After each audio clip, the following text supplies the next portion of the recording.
सबसे पहले बात करें IMF के साथ स्टाफ लेवल मुआहिदा तय पा गया। एलामिया जारी। पाकिस्तान और IMF के दरमियान $1.1 अरब के स्टैंड बाई मुआहिदे की मंजूरी। पाकिस्तान और IMF के दरमियान इक़्तिसादी जायज़ा मुज़ाकरात कामयाब। $3 अरब के स्टैंड बाई मुआहिदे की आखिरी किस्त की मंजूरी दे दी गई। वज़ारत ख़ज़ाना की जानिब से IMF अहदाफ पर बर वक्त अमल किया गया है। पाकिस्तान ने इदारा-जाती इस्लाहात और मुल्की मईशत को मुस्तहकम बनाने के लिए इक़दामात किए गए हैं। और IMF अलामी में मज़ीद ये भी कहा गया है कि IMF एग्जीक्यूटिव बोर्ड अप्रैल में स्टाफ लेवल मुआहिदे की हतमी मंजूरी देगा। IMF के साथ स्टाफ लेवल मुआहिदा तय पा गया। पाकिस्तान और IMF के दरमियान $1.1 अरब के स्टैंड बाय मुआहिदे की मंजूरी दे दी गई है और पाकिस्तान और IMF के दरमियान इक़्तिसादी जायज़ा मुज़ाकरात भी कामयाब हो गए हैं।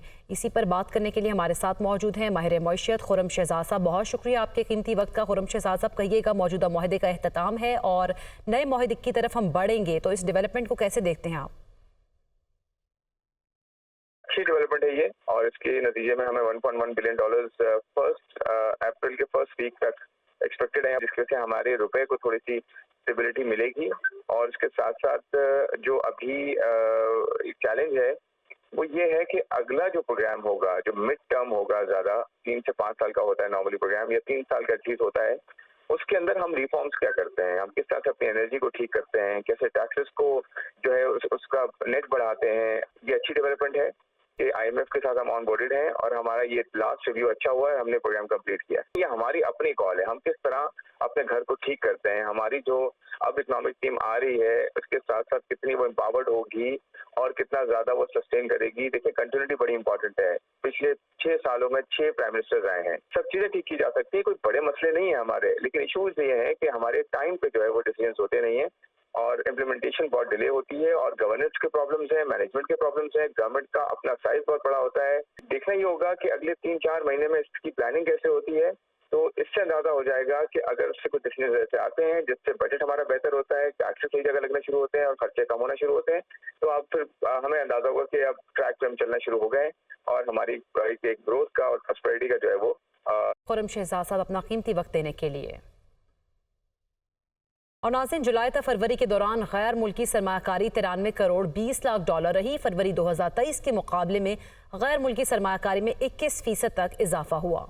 फरवरी में गैर मुल्की सरमायाकारी $14 करोड़ 60 लाख थी। स्टेट बैंक के मुताबिक जुलाई तक फरवरी बराह रास्त गैर मुल्की सरमायाकारी में 17% कमी हुई। जुलाई तक फरवरी के दौरान गैर मुल्की सरमायाकारी $93 करोड़ 20 लाख रही। फरवरी 2023 के मुकाबले में गैर मुल्की सरमायाकारी में 21% इजाफा हुआ है। हारिस ज़मीर हमारे साथ मौजूद है, हेड ऑफ बिजनेस डेस्क ने हमें ज्वाइन किया है। बहुत शुक्रिया सर आपके वक्त का। हारिस, बताइएगा, अब स्टेट बैंक की जानिब से जुलाई तक फरवरी के दौरान गैर मुल्की सरमायाकारी के अंदर जो है खासी कमी देखी गई है, तो क्या आप इसको कहना चाहेंगे? इसमें सबसे अहम बात ये कि जो एक्सप्लोरेशन ऑफ फाइनेंस सेक्टर है उसमें सरमायाकारी, लेकिन साथ ही जो है स्टॉक मार्केट की जो परफॉर्मेंस थी वो वैसे तो इंक्रीज हुई है इन नंबर्स, लेकिन जो फॉरेन इन्वेस्टमेंट जो थी वो थोड़ी कदरें कम थी और सिर्फ $46 मिलियन की है। अब हुकूमत जो नई आई है उसमें प्राइवेटाइजेशन पॉलिसी और दूसरी जो अहम फैसले ले रही है, जिसमें जैसे अभी IMF का हुआ, तो हमको लगता ही है कि जो इन्वेस्टमेंट है वो आगे महीनों में बढ़ेगी और ये अबूर कर जाएगी तकरीबन $1.5-2 बिलियन तक नए माली साल में हो सकती है। लेकिन इसके लिए सबसे अहम चीज ये है कि हुकूमत को बहुत सारे रिफॉर्म्स करने पड़ेंगे ताकि फॉरेन इन्वेस्टमेंट जो है वो मुल्क में आ सके। ठीक है हारिस ज़मीर, बहुत शुक्रिया आपके वक्त का। Army chief general Asim Munir का दौरा सऊदी अरब। ISPR के मुताबिक army chief general Asim Munir के सऊदी वली अहद मोहम्मद बिन सलमान से मुलाकात हुई। मुलाकात में इलाकाई अमन और सलामती और 2 तरफा दिफाई अमूर पर तबादला ख्याल हुआ। मुलाकात में सिक्योरिटी ताउन समेत बाहमी दिलचस्पी के उमूर पर भी गुफ्तगू हुई। सऊदी वली अहद ने पाक सऊदी तारीखी बरादराना ताल्लुकात पर रोशनी डाली। सऊदी अरब और पाकिस्तान के तारीखी बरादराना और मजबूत ताल्लुकात हैं। सऊदी अरब और पाकिस्तान हमेशा एक दूसरे के साथ खड़े रहेंगे। सिपा सलार का दौरा सऊदी अरब। सऊदी क़यादत से इलाकाई अमन व सलामती, 2 तरफा दिफा, सिक्योरिटी और मुख्तलिफ शोबों में ताउन बढ़ाने पर तबादला ख्याल। पाकिस्तान का हमेशा साथ दिया और देते रहेंगे। वली अहद शहजादा मोहम्मद बिन सलमान का अज़म। ISPR के मुताबिक army chief general Asim Munir ने दौरा सऊदी अरब में सऊदी वज़ीर दिफा, मुसल्लह अफवाज के सरबराह और दीगर हुकाम से मुलाकात की। सऊदी वली अहद शहजादा और वज़ीर आज़म मोहम्मद बिन सलमान से मुलाकात में ताउन बढ़ाने के अमूर पर तबादला ख्याल किया गया। वली अहद शहजादा मोहम्मद बिन सलमान ने बाहमी ताउन व ताल्लुक मज़ीद मजबूत बनाने की ख्वाहिश का इजहार किया। आर्मी चीफ ने पाकिस्तान के लिए जज्बात और हमायत पर सऊदी क़यादत का शुक्रिया अदा किया। पाकिस्तान के इंतखाबी नताइज में कुछ बेज़ाब्तगियां हुई। डोनाल्ड लू के मुताबिक धोखादही की छानबीन होनी चाहिए। अमरीकी मावन वज़ीर ख़ारजा डोनाल्ड लू कांग्रेस कमेटी से पेशी से कबल बयान में उनका ऐसा कहना था। पाकिस्तान में इलेक्शन से कबल पुरतशद्दुद वाक़यात पर तशवीश रही। पुलिस, सियासतदानों और सियासी इज्तिमाआत पर दहशतगर्द हमले भी हुए। धमकियों के बावजूद 6 करोड़ पाकिस्तानियों ने वोट डाला। डोनाल्ड लू ने मजीद ये कहा कि आलमी मुबस्सिर तंजीम ने कहा है कि उन्हें आधे हलकों में नहीं जाने दिया गया। इलेक्शन वाले दिन मोबाइल फ़ोन डेटा सर्विस भी बंद की गई। डोनाल्ड लू साइफर मामले की वजाहत के लिए आज अमरीकी कांग्रेस कमेटी में पेश होंगे।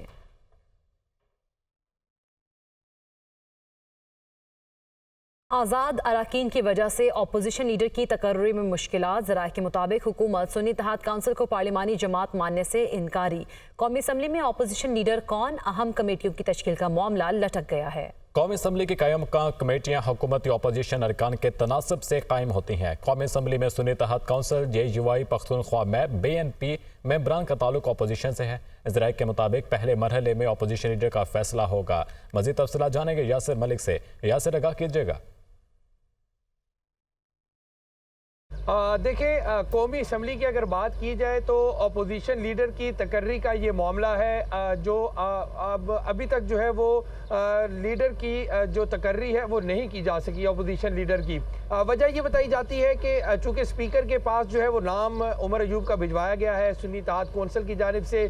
85 से ज़ायद अरकान हैं, आज़ाद अरकान हैं, लेकिन हुक्मरान जो हैं वो सुन्नी इत्तेहाद कौंसिल को मानने से इनकारी हैं, उसको तस्लीम नहीं कर रहे। इस तरह से अगर बात की जाए कमेटियों की तो जब उमर अयूब का नोटिफिकेशन जारी होगा अपोजिशन लीडर के तौर पर तो उसके बाद जो है वो कमेटियाँ कायम की जाएंगी। इसी तरह से स्पेशल कमेटियाँ जो वो हैं वो भी कायम की जाएंगी और जो स्पेशल कमेटियाँ कायम की जाती हैं वो भी इसी तनासब से कायम की जाती हैं।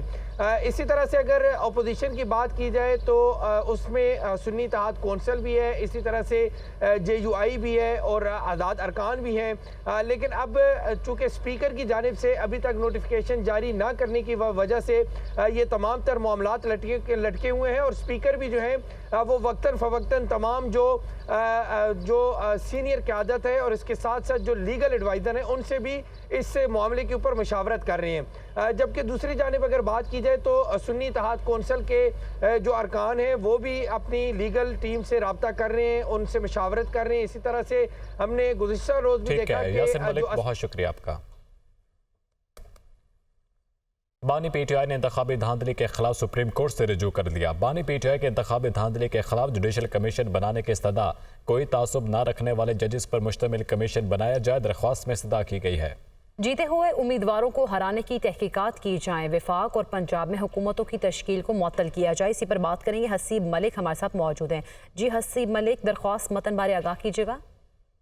देखिए, ये बानी PTI का इंतखाबी धांधली के खिलाफ सुप्रीम कोर्ट से रुजू किया गया है और बानी PTI ने जुडिशल कमीशन बनाकर तहकीकात दरख्वास्त के अंदर इस्तदा की है।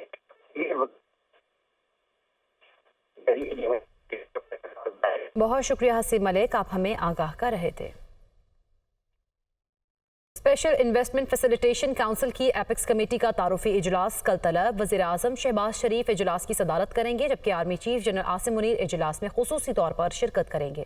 साबिक निगरान वज़ीर आज़म अनवारुल हक काकड़ और निगरान काबीना को भी मदऊ किया गया है। इजलास में SIFC से मुताल्लिक़ अरकान को तफसीली ब्रीफिंग दी जाएगी। इजलास में मुल्क में सरमायाकारी से मुताल्लिक़ अमूर का जायजा लिया जाएगा। सानी है 9 मई के 5 मुलजिमान के थाना न्यू टाउन में दर्ज मुकदमे में जमानत मंजूर। सुप्रीम कोर्ट की पुलिस और प्रोसिक्यूशन की नाक़िस तफ्तीश पर सरजरेश। क्या रैली निकालना या सियासी जमात का कारकुन होना जुर्म है? जस्टिस जमाल मंदोखेल की जानिब से दलाइल दिए गए। रैलियां निकालना कहां से दहशतगर्दी हो गई? जस्टिस जमाल मंदोखेल, आपको फिर इल्म ही नहीं कि दहशतगर्दी होती क्या है? दहशतगर्दी सानहा आर्मी पब्लिक स्कूल पेशावर और कोयटा कचहरी में हुई थी।